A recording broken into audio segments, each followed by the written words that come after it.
to my channel. My name's Amanda, and if you are new here, here at the Desert Hippie Mom, I talk all things homeschooling, motherhood, faith life, and how to integrate that into your family's lives.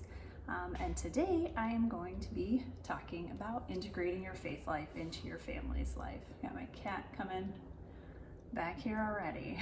It's like he knows. My dog's asleep back there in the corner, so if you see movement, that's her. But today I wanted to talk about liturgical living. As a Catholic, we have different seasons of our year, much like we have different seasons in our year, like winter, spring, summer, and fall. So if you're not familiar, Catholics, our year starts with Advent, and then we have the Christmas season, and then we go into a brief ordinary time, and then we have Lent followed by Easter season, and then a very long ordinary time. And so right now, as I'm filming, we are just coming up upon Pentecost, which is the end of our Easter season, and we will be starting our ordinary time until Advent starts in late November. So as a Catholic, we have many different seasons. We have many different feast days celebrating everything from Feast of the Corpus Christi, which is, it might be a solemnity, but honoring Jesus's body and blood in the Eucharist when he gave that to us at the Last Supper. We have feast days for obviously Jesus's birth at Christmas, different obviously Easter, things like that. But then we also have days where we honor Mary and we honor different saints. And so liturgical living is kind of bringing those celebrations that we have in the church and have in the Mass into our home life, and how we can integrate that into our daily lives. And the beautiful thing is we have thousands of saints who are celebrated every day of the year, and so we can kind of utilize resources to help bring those saints' lives into our life, and show good role models to our children and kind of celebrate them, as well as the different feast days and things like that. So this is going to be maybe like a seasonal episode that I'll be doing. Right now I'm going to be focusing on our ordinary time as we move into these summer months, and then so this will be like the summer liturgical season of ordinary time, and then I will probably do a fall one, and then obviously Advent and Lent. Yeah, so that's kind of what's coming up in this video. I didn't grow up doing liturgical living at home, really. My parents did a great job, with bringing the faith life into our home, but like the whole concept of celebrating different saints' feast days, or some of the solemnity days at home. We'd go to church when it was Holy Day of Obligation, outside of the Sunday requirement, but we didn't have a whole lot of celebrating different saints and things like that at home. So this is still kind of a new concept to me, even though I was raised Catholic. But it's a beautiful concept, and I really like it. I have a good group of friends from church that have slowly introduced this to me over the past few years.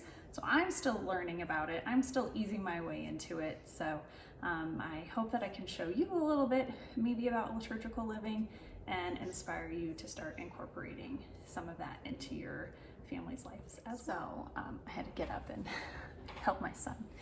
They're in quiet time, which is when I do my recording. So like I said, liturgical living is newer to me. It's not something I grew up with. So I'm still figuring it out and, getting the kinks out. But I'm here at my desk right now. The computer's sitting in front of me, and I wanted to show you guys some of the resources that I use, and then it'll be a little bit of just some planning, and I'll do some planning and then show you at the end kind of what we have planned for. Probably June, July, and August is what I'm gonna plan for right now. So this is our holy table. So this is something newer to me. Actually, I don't have everything out right now. I did get a what's it called? The baptismal candle, the candle that you get at Easter. I have one that I made. I just don't have a holder for it yet. So that's supposed to go there too. But this is our holy table. My plan this year is to make runners for this table to match. So for ordinary time, it's green. So I want to get some fabric this summer and work on doing probably just like green and then the pink and purple and white, obviously. I don't think I'll do reds, not as often, so I probably won't do that one, but something that, you know, can sit there. So that is our holy table. It's got our family Bible and some different prayer cards and special statues on there. So yeah, it's next to our desk in our house. So yeah, but let me show you some resources that I do. I actually have one physical resource, so it's not super helpful, but I will link these below, is resources online that I use. So the first one I have, this actually we got when my youngest was baptized. Our church was giving this at the baptismal classes, which was kind of cool. And I had heard of this book before, I just hadn't bought it, so it was nice I got it at the baptismal class. But it is the Catholic All Year Compendium by Kendra Tierney. And it's liturgical living for real life. And in the introduction, she is kind of funny, and she says, you know, I started this book because talk like a pirate day. And not necessarily because she's teaching people to talk like a pirate, but because we have all these days on calendars that say, you know, like National Donut Day and National Ice Cream Day and things like that. But the Catholic Church actually has all of these days that we celebrate throughout the year, and how you can bring your faith into that celebration. So that's kind of what inspired her to write this book. So this is great because it is separated through the, let me get the introduction here. I like, if you buy one book for liturgical living, this would be it. There's a few others. There's one Von Trapp, I think, book that one of my friends recommends. I haven't gotten that one yet, but this one does pretty well. So I don't know if you can see it. It's got Advent, Christmas time, ordinary time, between Christmas and Lent. And so it has all those different, and then has appendixes and things like that. So it's super great, and she's very witty when she writes. So she has, I was reading like one's coming up. So the Feast of the Holy Trinity is coming up. See, I'm not great on these. Solemnity of the Most Holy Trinity is the Sunday after Pentecost, and she was talking about how she's always wanted to do a turducken because you know, it's got the turkey and then the chicken on the inside and then the duck inside of the chicken, and so it's one big piece of meat, but it's like the Trinity where they're three separate meats but one meat all together. So I thought that was pretty cute because she was like, I still have yet to actually like cook a turducken, but she was giving tips on that. So I will be using her book to plan my next few months, and then also catholicculture.org. They actually have a free ebook that you can download. I don't think I pulled it up yet on my computer. But they have a free ebook that you can download, and on that it has every day. Keep getting interruptions. My cat was using the litter box and it's rather loud down here. Anyways, so Catholic Culture has free ebooks for different liturgical parts of the year, and they do it, I don't know, I think they do it yearly, like, and seasonally. So right now they have their 2020 to 2021 ordinary time after Easter.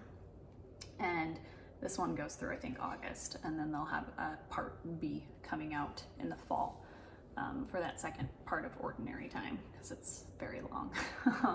So I will add in a thing here that kind of scrolls through that. But I really like Catholic Culture because they give you different activities and links for it, different recipes as well, which Kendra does a lot of recipes, and they oftentimes are sweets.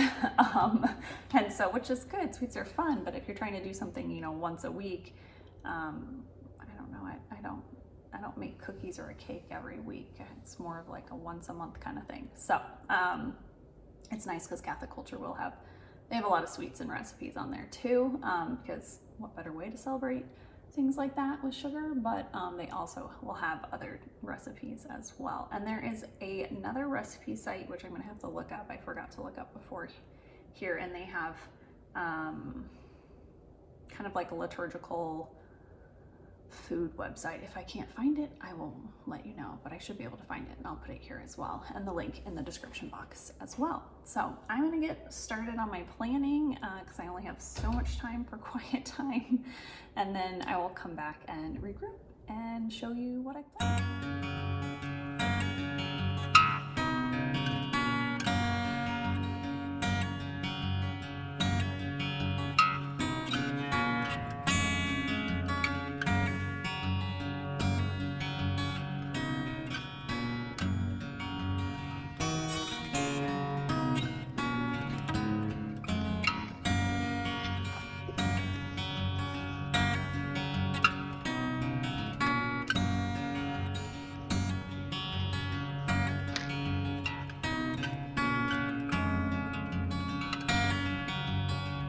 Okay, so I was able to plan through June, July, and August. Not every week I have something. Sometimes I have two, like one at the beginning of the week and one at the end of the week. So yeah, I have about probably 5 to 6 each month of different feast days, solemnities, or saints that we'll be talking about and celebrating. So what my plan would be, like let's say, so July 11th, Saint Benedict. That's obviously one of my children is named after him. So we will celebrate his feast day, and we will talk a little bit about his life, probably read something from one of our saint books that we have, or find something different online that's new to them and they haven't quite listened to. And then the Catholic Cuisine blog spot, they have great recipes or just fun different recipes. And so we will do a pizza for the kids that will be with a Saint Benedict medal. So they did like I'll have to put a picture of it here. They did like the black olives and the Benedictine cross with the pepperonis and the 4 circles. So it was really cute. So we'll do that. We do have a lot of dietary restrictions in our family. My kids don't so much. I try to avoid most gluten with them, but they do get some gluten. And then I am gluten-free, dairy-free, corn-free, and egg-free. And my husband is about all of those free as well, although he does sometimes eat the food. So I usually try to tailor recipes that I can eat also, because no one else in my family really eats leftovers. And so if I don't want food to go to waste, it has to be something that I can eat as well. So yeah, like we will do for the Feast of St. Peter and Paul, we will do like fish tacos, because they were fisher of men. And so I'll do a fish taco recipe that, you know, if there was leftovers, I can eat it as well. So yeah, that's how we kind of try to do it. And then I will utilize the Catholic Culture, their ebook. They have like a description about each of the different saints, and then if there's any like prayers attached to the saints that you could pray that day, we will pray that prayer together as a family. And then yeah, so that's kind of how we'll be integrating, mostly like food related and reading about the saints. And I did pick a few saints that are kind of newer to us. And so like one is Saint Gregory Barbaggio. He is a saint from, I think, around Milan, Italy, and he actually is celebrated in the Ambrosian rite of Catholicism.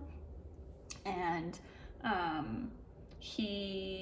thought it would be cool to kind of talk about the different rites within the church with the kids, because there's about 20 or so different rites. Like we're Roman rite, but then there's Byzantine and obviously Ambrosian and Arminian rite, things like that. So that'll be a fun kind of little history lesson for the kids to kind of bring that information in. So I don't know if we'll necessarily have food for him, but it'll be a learning experience. And then we have a day in August, which is Our Lady Queen of Angels, and there is a plenary indulgence with that one. And so I will look up the details of that because I think it has to do with just visiting a church on that day.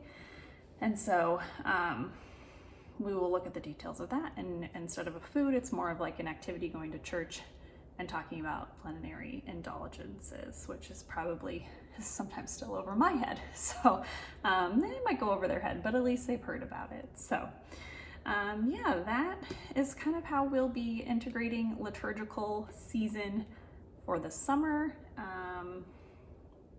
And yeah, I hope that you guys, if you have any questions about adding liturgical living into your life, your family life, let me know.